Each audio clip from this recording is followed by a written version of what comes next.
Le 13 juillet dernier, à l'hôpital de la Pitié-Salpêtrière à Paris, Charlotte Valandrey rendait son dernier souffle. La comédienne de 53 ans a été inhumée 6 jours plus tard, le 19 juillet, à Pléneuve-Valandrey dans les Côtes-d'Armor. Paysage cher à son cœur. Cette cérémonie, seulement quelques personnes y avaient assisté. Mais c'était sans compter sur sa fille Tara, 21 ans, née de sa relation avec Arthur Lequesne. Cette dernière a tenu à organiser un hommage parisien en l'honneur de sa maman. Rendez-vous était donc pris ce jeudi 6 octobre en l'église Saint-François-Xavier dans le 7e arrondissement de Paris. Outre la famille, parmi laquelle Aude et Jean-Pierre Pascal, sœur et papa de Charlotte Valandrey. De nombreuses personnalités ont fait le déplacement pour saluer la mémoire de la comédienne tant respectée. Alexandre Brasseur était en compagnie de sa chérie Isabelle Regaud, Bernard Mionney et Ismaïn étaient aussi présents et se sont entretenus avec Dominique Besnehard, ami et agent de l'actrice. Ariane Séguillon, ex-collègue de Charlotte, a aussi assisté à l'événement. Le milieu de la comédie n'est pas le seul à être venu lui rendre hommage. L'ancienne garde des Sceaux et maire du 7e arrondissement Rachida Dati et la première dame Brigitte Macron se sont aussi montrées. Les deux femmes, aussi élégantes l'une que l'autre, ont adressé leurs sincères condoléances à la famille et aux proches de Charlotte Valandrey.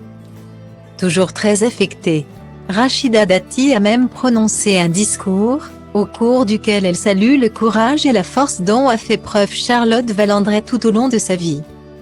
En digne représentante de l'État, il était primordial pour Brigitte Macron d'assurer une présence et de montrer à quel point la France était reconnaissante d'avoir eu un tel talent dans son patrimoine culturel.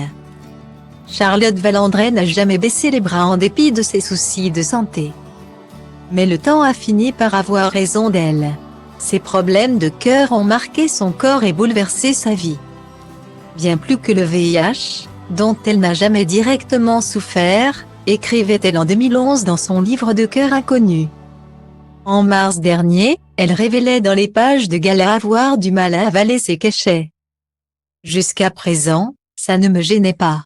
Je les avalais tout d'un coup. Depuis quelque temps. Je ne le supporte plus. C'est comme un rejet. Ça ne passe plus.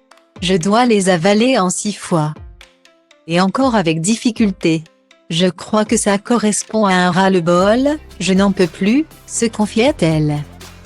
Une situation très dure à vivre pour elle, à tel point qu'elle commençait à accepter son sort. Plus personne ne pouvant la retenir si sa santé venait à s'aggraver sérieusement. Si vraiment je ne voyais pas le bout du tunnel, ce n'est pas Tara qui me ferait rester ici. Point. Je sais, c'est dur ce que je dis. Avouait-elle lors de cet entretien. Avant donc de rendre son dernier souffle quelques mois plus tard. C'est donc avec le cœur serré que ses proches ont tenu à lui rendre un dernier hommage ce jeudi à Paris.